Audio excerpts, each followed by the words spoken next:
कि होंडा वाले जस्टिफाई कर रहे थे कि जी ये इसलिए इसकी प्राइस ऐसी है क्योंकि ये गाड़ी सोनाटा को compete करती है। सो प्लीज नो वे, ये गाड़ी सोनाटा को बिल्कुल compete नहीं करती।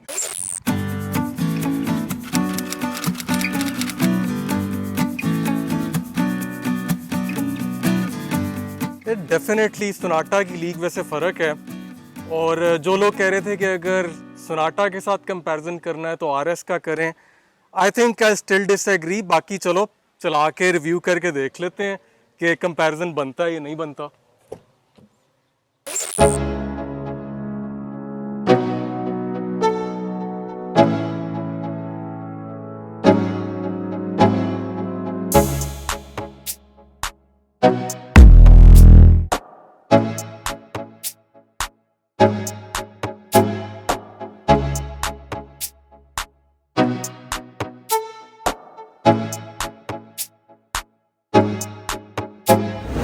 अस्सलामुअलैकुम viewers, I am Ali and I am Shahil. और हमारे साथ वो पीछे इस गाड़ी के ओनर बैठे हुए हैं जिनका नाम समर है, और समर की हम होंडा सिविक 11 जनरेशन आरएस आज रिव्यू करेंगे। सबसे पहले बात कर लेते हैं थोड़ी सी वेरिएंट्स की, बिकॉज आप में से काफी लोगों ने पिछला रिव्यू शायद नहीं देखा होगा। बेस मॉडल है विदाउट सनरूफ, उसके बाद ओरियल है, और ये जो गाड़ी है दिस इज आरएस। और जो दोनों दूसरे वेरिएंट्स हैं उनमें जो सबसे मेन डिफरेंस है वो परफॉर्मेंस का है। उन दोनों वेरिएंट्स के साथ जो ट्रांसमिशन है उसको एमसीवीटी का है, which is a slightly older technology. उसकी प्रोबेबली पावर फिगर जो सी है, कैपेबिलिटी वो थोड़ी सी कम है। वेयरएज आरएस के अंदर एलएलसीवीटी है, जिसकी के ट्रांसमिशन थोड़ी सी ज्यादा पावर हैंडल कर सकती है। And as a result of that जो एटलस ने क्लेम किए हैं figures, which we don't know किस हद तक ठीक है किस हद तक नहीं है, ये कंपनी क्लेम फिगर्स हैं। 176 हॉर्स पावर और 220 न्यूटन मीटर्स ऑफ टॉर्क जो है, ये आरएस की पावर फिगर्स हैं। सो लेट्स सी इसका जो रिजल्ट है, जो इम्पैक्ट है वो क्या है एक्चुअल ड्राइविंग के ऊपर। बिकॉज मैंने और शाहिल हम दोनों ने एक्सटेंसिवली जो पिछले मॉडल की टर्बो है वो भी ड्राइव की है, तो आज हमें एक डायरेक्ट कंपैरिजन उससे भी करने को थोड़ा सा मिल जाएगा। बिल्कुल। तो अली क्यों ना हम शुरू करें इसके जो इस टाइम पे ड्राइविंग इंप्रेशंस हैं, क्योंकि हमने ऑब्वियसली स्पेक्स एंड फीचर्स को तो अभी डिटेल में डिस्कस करेंगे। तो एज अ ड्राइवर जो पहली चीज़ मैंने नोटिस की है वो ये कि इसकी स्टीयरिंग का रिस्पॉन्स, आई थिंक वो हमने पहले भी बताया था कि इस जनरेशन का ओवरऑल स्टीयरिंग जो है थोड़ा सा लाइट हो चुका है। It's very precise. वैसे तो आउटगोइंग जनरेशन का स्टीयरिंग भी बहुत ज़बरदस्त था और इसका मज़ीद रिफाइन कर दिया गया है। तो ये तो वो चीज़ें जैसे ही आप ड्राइवर सीट पे बैठते हैं आप राइट अवे फील करते हैं। अच्छा, आपने जो फील की बात की है, फील को ही लेकर मैं एक चीज़ और पॉइंट आउट करूं कि इस गाड़ी के अंदर बैठ के मुझे ओरियल के मुकाबले में जो फील है वो काफ़ी डिफरेंट आ रही है, और मुझे वो थोड़ी सी बेहतर लग रही है। आई थिंक उसकी जो मेन वजह है ना, वो गाड़ी की जो इंटीरियर कलर स्कीम है ना, ये ब्लैक रूफ लाइनर है, ब्लैक सीट्स हैं। उसके अलावा आप अगर ये पावर विंडो के ट्रिम्स देखो, सॉर्ट ऑफ मिक्स्ड फिनिश है, ग्लॉसी और मैट सा एक बीच में टेक्सचर चल रहा है, और ओवरऑल उसकी वजह से लुक बड़ी अच्छी है। और ये जो दरवाजे की ग्लॉस ट्रिम है ये इसके अगले दरवाजों में भी है, और इनके अंदर एक छोटी सी एम्बियंट लाइट भी आप कह सकते हैं उसको, वो चल रही है। वेयर पिछले दरवाजों में एम्बियंट लाइट नहीं है बट ग्लॉस ट्रिम है। लेकिन ओवरऑल फील जो है गाड़ी की वो इम्प्रूव्ड है इन टर्म्स ऑफ ओरियल, बिकॉज उसका जो बेज इंटीरियर था, लाइट कलर का रूफ लाइनर था, उसकी वजह से गाड़ी में बहुत ज्यादा ना पुरानी फील आ रही थी। इसमें मेरा ख्याल है कलर कोडिंग की वजह से फील थोड़ी सी ओवरऑल बेहतर है। बिल्कुल। और ये जो आरएस वेरिएंट है इसके अंदर आपके पास दो डिफरेंट इंटीरियर कलर ऑप्शंस भी मौजूद हैं। अगर आप चाहें तो रेड सीट्स को भी ऑप्ट कर सकते हैं। ये जो गाड़ी है इसमें इस टाइम पे ब्लैक लेदर सीट्स हैं with red stitching. It's sort of burgundy dark red colour है, ये भी पूरे रेड होते हैं, उसके अलावा सीट्स भी रेड होती हैं। वैसे बाय द वे मुझे तो वो अच्छा लगा है देखने में। अच्छा, अभी हमें आई थिंक थोड़ी सी अब डिस्कशन करनी चाहिए एसी परफॉर्मेंस की, क्योंकि अभी गर्मी है और अगेन आउटसाइड टेम्परेचर जो है वो 42 डिग्रीज को भी एक्सीड कर रहे हैं। तो जो आउटगोइंग सिविक थी उसमें बहुत से एसी से रिलेटेड इश्यूज थे। उसके कंप्रेसर में इशू था, फिर ये था कि अगर बहुत ज़्यादा गर्मी हो तो अक्सर गाड़ियों का एसी काम करना छोड़ जाता था। इस पर्टिकुलर जो जनरेशन है इसमें होंडा ने वाकई इसको मज़ीद बेहतर किया है, और हमने पहले ओरियल का भी रिव्यू किया था, अब आरएस का भी किया है, और एसी परफॉर्मेंस जो है बहुत ज़बरदस्त है। जो पिछला मॉडल है उसमें जो एक टिपिकल पेट इशू था वो उसका इवेपोरेटर कॉइल लीक कर जाता था, लेकिन इसका भी ओनली टाइम विल टेल कि क्या मैन्युफैक्चरिंग फॉल्ट्स आते हैं इस गाड़ी में। इसके ऊपर अभी कोई कमेंट नहीं कर सकता, ऑफ कोर्स गाड़ी नहीं है बिल्कुल। सो लेट्स सी, लेकिन इमीडिएटली बैठ के एसी की आपको कूलिंग फील होता है कि थोड़ी सी बेहतर है। और just like the other variants इसमें भी dual zone digital climate control दिया जाता है, विच मींस के ड्राइवर और पैसेंजर अपनी साइड का टेम्परेचर सेपरेटली एडजस्ट कर सकते हैं। होंडा सेंसिंग जो है, काफी सारे इसके अंदर मल्टीपल फीचर्स होते हैं, वो कंप्लीट पैकेज है। उसमें से कुछ जो फीचर्स हैं वो शाइल, एक तो आपके पास अडेप्टिव क्रूज है। बिल्कुल, और उसमें एक और जो अच्छी बात है वो ये, जब आप अडेप्टिव क्रूज को एंगेज करते हैं तो जो नेक्स्ट गाड़ी का डिफरेंस है उसको आप चेंज कर सकते हैं। 3 डिफरेंट ऑप्शंस हैं कि आप अगर कम डिस्टेंस रखना चाहते हैं तो वो भी ऑप्शन मौजूद है, और अगर उसे मजीद इंक्रीज करना चाहते हैं तो वो भी आप कर सकते हैं। फिर इसमें लेन की असिस्ट भी है। और एक चीज जो मुझे अफसोस हुआ इसके अंदर, एक गाड़ी देख के ऑन रोड RS थी, ब्रांड न्यू गाड़ी थी, अप्लाइड फॉर गाड़ी थी, पीछे से हिट हुई थी। वो जो रिजल्ट है वो इसकी जो इमरजेंसी ब्रेकिंग है, ऑटोनोमस ब्रेकिंग है, वो उसका रिजल्ट है। बिकॉज पाकिस्तान की जो रोड कंडीशंस हैं उनके हिसाब से बड़ा अनप्रेडिक्टेबल होता है। ऑल ऑफ अ सडन कोई चीज आपके आगे आती है, जैसे फॉर एग्जांपल कोई पेडेस्ट्रियन आगे आ रहा है, कोई बाइक अगर आपको कट भी करवा के गुजर गई है, तो नॉर्मल सिचुएशन में पाकिस्तानी ट्रैफिक ने इस तरह की चीजों को हजम किया हुआ है। लेकिन ऑफ कोर्स ये जो सेंसिंग बेस्ड एडवांस सिस्टम्स हैं, इन्होंने पाकिस्तान के हिसाब से तो नहीं स्पेसिफाई किया हुआ इसको, तो वो ये प्रॉब्लम मैंने देखा था बहुत सारी वीडियोस में भी नजर आता था कि गाड़ियां पीछे से हिट हुई हैं।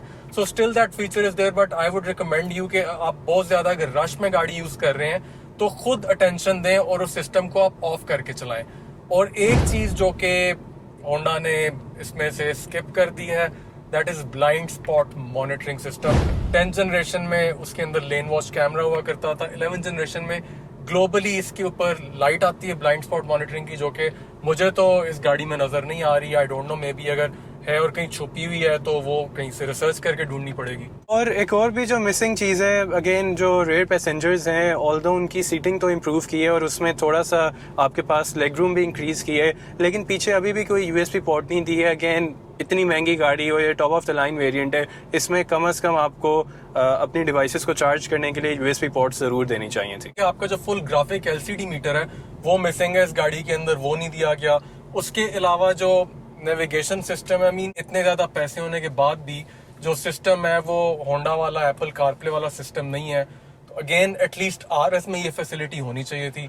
बिल्कुल, और इसी के साथ जो एज ए ड्राइवर मैं चीज़ फील कर रहा हूँ जो मिसिंग है वो ये कि इसकी जो सीट एडजस्टमेंट है वो अभी भी मैनुअल है। तो अगेन इतनी कीमत दे के आप अराउंड 7 मिलियन प्लस अब स्पेंड कर रहे हैं और आपको इलेक्ट्रिक सीट्स अगर नहीं दी जा रही, आई थिंक ये तो एक ज्यादती है। और एज अ पैसेंजर भी मैं देख रहा हूँ कि इसकी जो पैसेंजर सीट है वो 10th जनरेशन में भी लोगों को कंप्लेन थी कि बहुत नीची है। इसके अंदर थोड़ी सी बेहतर है, लेकिन अभी भी स्टिल आइट से कि काफी नीची है। इसमें ऑप्शन होनी चाहिए थी हाइट एडजस्टमेंट की। तो अब जो बाकी के डिफरेंसेस हैं मेरा ख्याल है उनकी भी बात कर लेते हैं। Let's start with the exterior. Exterior में इस गाड़ी के ऊपर मल्टीपल ब्लैक ट्रिम्स हैं एडिशनल, जो कि डिपेंडिंग ऑन टेस्ट हो सकता है किसी को पसंद हो सकता है किसी को ना हो। मुझे वैसे पर्सनली वो नहीं पसंद, तो इसीलिए RS मुझे ये जाती तौर पर डार्क कलर्स में ज्यादा अच्छी लगती है, बिकॉज वो बैठ जाती हैं उसके अंदर। उसके अंदर आपके जो डोर हैंडल्स हैं वो ब्लैक हैं, साइड मिरर्स हैं आपके वो ब्लैक हैं, पीछे ट्रंक के ऊपर एक स्पॉइलर है जो कि वो भी ब्लैक कलर का। बाय द वे मुझे तो बिल्कुल भी स्पॉइलर वाली गाड़ी जोन सी है वो अच्छी नहीं लगती। It's a डकटेल spoiler, right? It's a डकटेल spoiler. It's actually not a डकटेल spoiler. उसका मेरा ख्याल है नाम जो है वो मिकी माउस स्पॉइलर होना चाहिए, बिकॉज साइडों से ना उसके कान निकले हुए हैं। डकटेल जो होता है वो सिंपल और स्लीक लाइन होती है। थैंकफुली इसके अंदर होंडा एटलस ने LED हेडलाइट्स दे दी हैं। पिछली जनरेशन की तरह हेलोजेंस नहीं दी कि जी फेसलिफ्ट में LED दे देंगे, ये ओरियल वाला ट्रेंड नहीं फॉलो किया। एंड व्हेन यू नोटिस तो RS बैजेस हैं फ्रंट पे और बैक पे। और एक और जो बहुत बड़ा डिफरेंस है वो गाड़ी के टायर साइज का है। ओरियल में और बेस मॉडल में 16 इंच के एलॉयज हैं, वेराज इस गाड़ी के अंदर 17 इंच के एलॉयज है और उसका जो टायर साइज है दैट इज 215/50 R17। याद रहे कि ये टायर साइज एग्जैक्टली वही है जो कि 10th जनरेशन के अंदर था और ये कैरी ओवर हुआ है पिछली जनरेशन से। बिल्कुल। अच्छा, मैं डिस्कस करना चाहूँगा जो इंटीरियर में अपग्रेड्स हैं RS वेरिएंट में एज कम्पेयर टू दी ओरियल वेरिएंट। तो सबसे पहले तो आपके पास है auto dimming rear view mirror भी आ चुका हुआ है, जो कि मेरे ख्याल से ओरियल में भी होना चाहिए था, लेकिन चले अभी उस डिबेट से हट जाते हैं। फिर उसके अलावा आपके पास पैडल शिफ्टर्स भी मौजूद हैं इस वेरिएंट में, जो कि आउटगोइंग जनरेशन टर्बो में भी मौजूद थे और इसमें भी वो कैरी फॉरवर्ड किए गए हैं। जो हेडलाइट्स हैं वो भी ऑटोमेटिक हैं, विच मीन्स के जैसे ही उस इसमें लाइट सेंसर एक लगा हुआ है, जैसी लाइट कम होती है तो वो खुद ब खुद ऑन हो जाती है और उसे ऑफ रखने की भी ऑप्शन मौजूद है। इसी तरह इसमें रेन सेंसिंग वाइपर्स भी मौजूद हैं which is a good touch, और मेरे ख्याल से अगेन ये चीज़ें वो हैं जो इस प्राइस ब्रैकेट में तो मस्ट हैं, होनी ही चाहिए थी। और जो मज़ीद दो इसमें बेहतर चीज़ें वो ये कि इसमें आपको रिमोट की स्टार्ट की ऑप्शन भी दी जाती है। इसके की फॉब में एक बटन है जिसे आप अगर प्रेस करते हैं फॉर 3 सेकेंड्स तो गाड़ी ऑटोमेटिकली स्टार्ट हो जाती है। अगेन ये फीचर 2017 की टर्बो में भी था और ये भी कैरी फॉरवर्ड है। एक जो नई इनोवेटिव चीज़ RS में इंट्रोड्यूस करवाई गई है वो ये कि इसमें एक स्मार्ट कार्ड भी मौजूद है। तो इसका साइज़ बिल्कुल क्रेडिट कार्ड जितना है और आप इसे अपने वॉलेट में भी रख सकते हैं और बेसिकली ये काम करता है जस्ट लाइक अ की फॉब कि आपने अगर गाड़ी को एक्सेस करना है और गाड़ी को स्टार्ट करना है तो as far as you have it in your wallet या इन योर पॉकेट, गाड़ी स्टार्ट भी हो जाएगी और आप इसको बआसानी चला सकते हैं।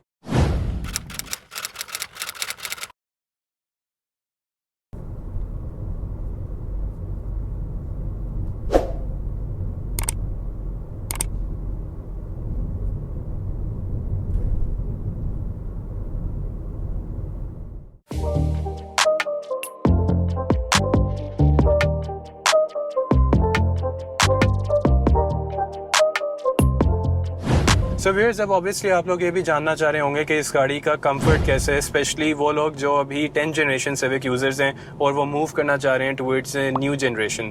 तो अली, एज अ पैसेंजर कैसा फील हो रहा है? जो सीट्स हैं डेफिनेटली उनकी जो पैडिंग है थोड़ी सी सॉफ्ट है as compare to the previous model, और सीट्स का साइज भी जो सा है ना वो पिछले मॉडल की जो सीट्स थी 10th जनरेशन की वो आप देखो थोड़ी सी स्लीक थी वो सीट्स। इसकी जो सीट्स है ना वो काफी इम्प्रूव्ड है। एंड अपार्ट फ्रॉम दैट जो गाड़ी का सस्पेंशन है उसके अंदर भी जो मुझे फील आ रही है, या तो गाड़ी शायद नहीं है या मे बी एक्चुअली ऐसा हो कि गाड़ी का सस्पेंशन थोड़ा सा पिछले मॉडल के मुकाबले में सॉफ्ट है।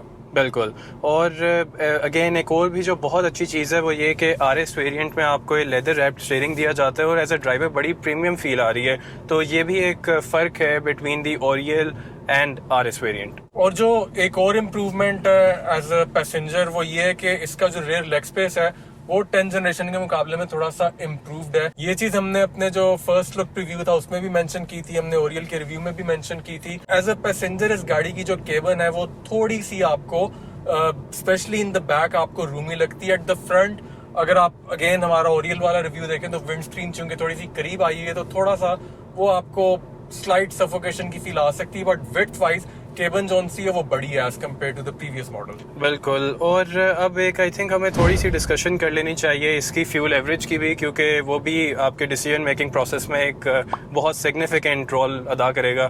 तो इस गाड़ी की जो फ्यूल एवरेज है, ये जो करंट हमारे पास इस टाइम पे टेस्ट वेरिएंट मौजूद है, ये तकरीबन 1300 किलोमीटर चल चुका हुआ है और इसकी on average with in city fuel average है बिटवीन 11 to 12 किलोमीटर पर लीटर।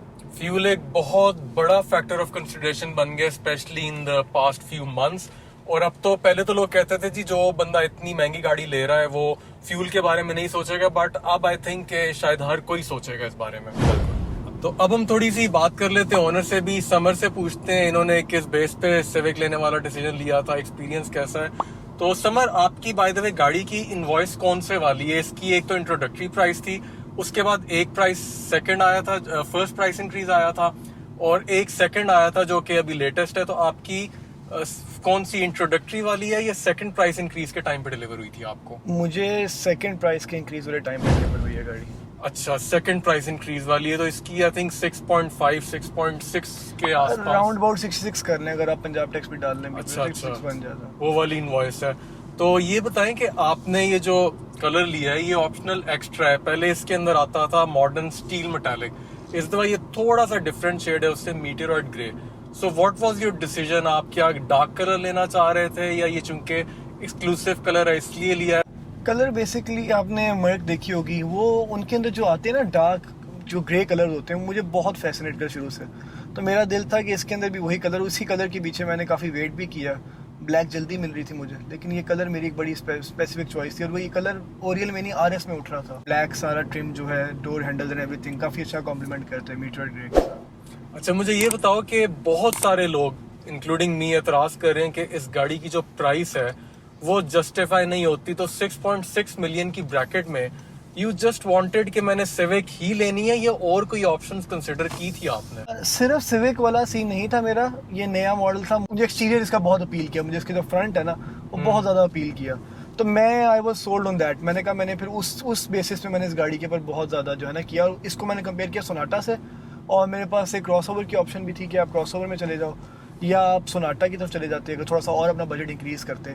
लेकिन मुझे समहाउ जो एक्सटीरियर ही मेन मेरा बाइंग रीज़न था, और एक्सटीरियर वाइज मैं अगर उसको सोनाटा से कंपेयर करूँ तो मुझे ये बहुत ज़्यादा ऊपर लगती थी, और इंटीरियर वाइज भी सोनाटा से, जिसकी वजह से अब जो है मुझे ये इसके साथ मैं गया। और जो प्राइस इसकी थी वो भी मैंने इसलिए बेयर की कि यार ये एंड पे होंडा ही है, तो मैं जब कभी भी मैंने आगे जाके बेचनी होगी तो ये उतने की ही निकलेगी या मुझे पैसे ऊपर ही दे के जाएगी।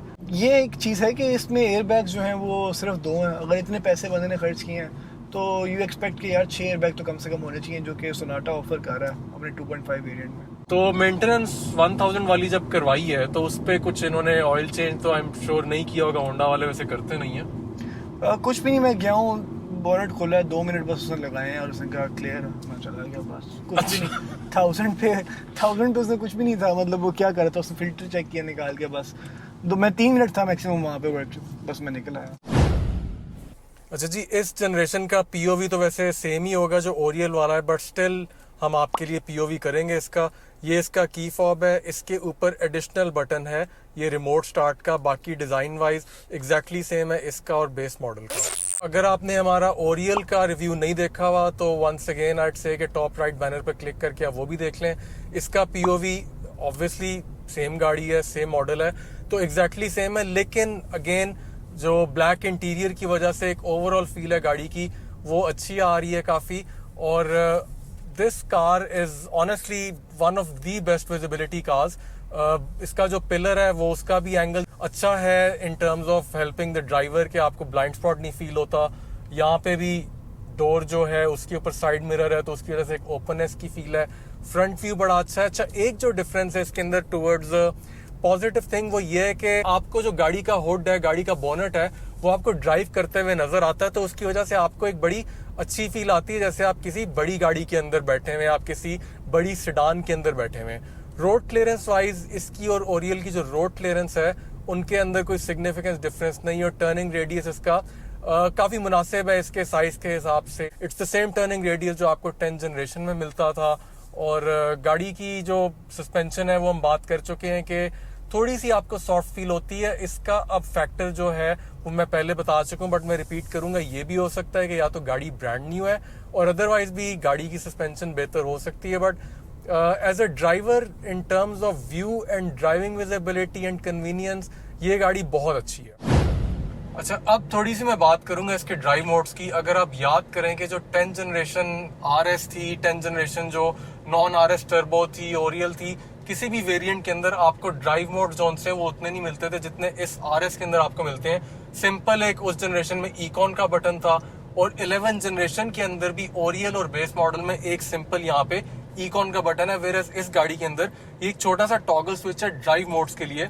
इसको जब आप शिफ्ट करते हैं तो आपके पास स्पोर्ट की ऑप्शन है, आपके पास नॉर्मल की ऑप्शन है, आपके पास इकॉन की ऑप्शन है। ये एक चीज यहाँ पे ऐड हुई है, कुड बी ए गिमिट, बट मुझे लगता है कि थोड़ा सा फर्क, एक स्लाइट डिफरेंस होता जरूर है। स्पोर्ट्स मोड के अंदर गाड़ी की रिस्पांस बेहतर हो जाती है, अगर नहीं भी होती तो जो मीटर रेड होता है और मोड चेंज होता है तो उसकी वजह से वो अच्छी लगती है चीज।